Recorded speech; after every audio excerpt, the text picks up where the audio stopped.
presenting his nominee for the Supreme Court. Merrick Garland, he is the Chief Judge of the U.S. Court of Appeals for the D.C. Circuit. He's been there for 19 years. He was appointed by Clinton, and he was approved with a 76-23 with majority support of both parties in the Senate. And funny enough, he was actually approved, he was voted for by 7 sitting GOP senators. Obviously, the GOP has stated outright that they will not even have hearings to nominate anybody, no matter whether they're a moderate or a liberal or a conservative. Senate Majority Leader Mitch McConnell went on record yesterday by accusing President Obama of politicizing the issue. He cited the Biden rule back in the early 1990s. Joe Biden, who was the chairman of the Judicial Committee in the Senate, he answered a question from a reporter stating that if President G.W. Bush, if there was a vacancy, hypothetically, President G.W. Bush should not appoint anybody. Just a little bit of context. Back then, when Biden was presented with this question, it was in June of an election year, whereas this situation we find ourselves occurred in February with the untimely death of Supreme Court Justice Antonin Scalia. So is Senate Majority Leader Mitch McConnell, is he justified in his comments? Does he have a point, or is he being a hypocrite? Well, he's definitely being a hypocrite if he says that Obama's politicizing the issue, because that's what Republicans have done from day one. They've tried to make the argument that the American people should decide who gets to nominate the next Supreme Court justice. Well, the American people did choose who gets to do that. They made that choice in 2012 when they elected Barack Obama to be their president for the next 4 years. That means he gets to carry out his presidential duties for the next 4 years, not for 3 years until the Republican Party says, oh, we've had enough, we're going to wait until the election. That's not how the system works. Well, I think it's important to note that Barack Obama passed over Merrick Garland, a couple years ago, to put in Elena Kagan and Sonia Sotomayor. So he's always been there as a possible representative to be put into the court.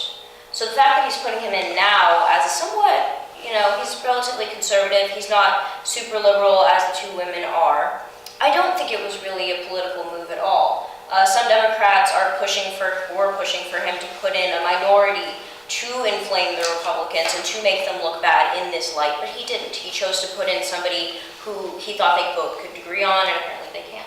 I think Obama had his hands tied in this situation. If he had put forward a very liberal candidate like some of the ones that were suggested, they wouldn't have even had a hearing. There would have been no chance at all. I would say that by choosing such a moderate candidate, someone who is relatively conservative in many regards, it's definitely a situation that will make the Republicans look bad if they do not go through with this. Well, and that's exactly what part of the motive was. I mean, there's no questioning that Garland is about as qualified as anyone could be to sit on the Supreme Court. He has more qualifications, more experience, a stellar record than just about any of the other names that were mentioned as potential candidates. But basically, another part of this is that it was a big middle finger to the Republican Party, essentially. It's Obama boxing them in, because you had major Republicans a couple weeks ago saying, well, you know what, we'd actually consider someone if Obama would nominate a moderate like Merrick Garland. And now that he has nominated them, he's put them in a situation where Republicans, they're either going to have to walk back on their word and actually consider him, despite the promise that they made not to, or if they don't consider him, then obviously they're going to be the ones who come off as completely politicizing this into a partisan issue. Republican Senator from Utah, Orrin Hatch, actually was the one who made the comment that Davis alluded to. Allow me to get the quote exactly.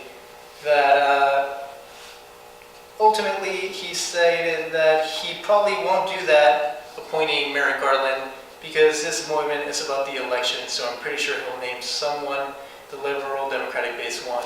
Well, it seems like Obama called him on his bluff. Since this is the bonus round, I'll go ahead and give myself permission, since I'm the host, to give my opinion. This issue is so deeply entrenched in politics from both Republicans and Democrats. It's a shame, really, because really the Supreme Court, the whole bench, ideally would be covered by moderates, and it wouldn't really be an issue of partisanship. But as Alexis stated, Obama's boxing them in. He's calling them on their bluff because if the Republican Senate doesn't approve even a moderate, they're going to look terrible, which is going to give, if Clinton does win the election, it's going to give her the power to now appoint a liberal, and the Senate's not really going to have a choice on that unless they want to hold it out for a record amount of time. And the Republicans, they are placing a lot of faith on whoever the Republican nominee is, because it's not really clear if the Republican nominee is going to win. We don't even know if they're going to have an outright convention, and they might even have a broken convention. So there's a lot of trouble brewing with that. Poor Merrick Garland, he's not going to get approved. He's not going to get a nomination.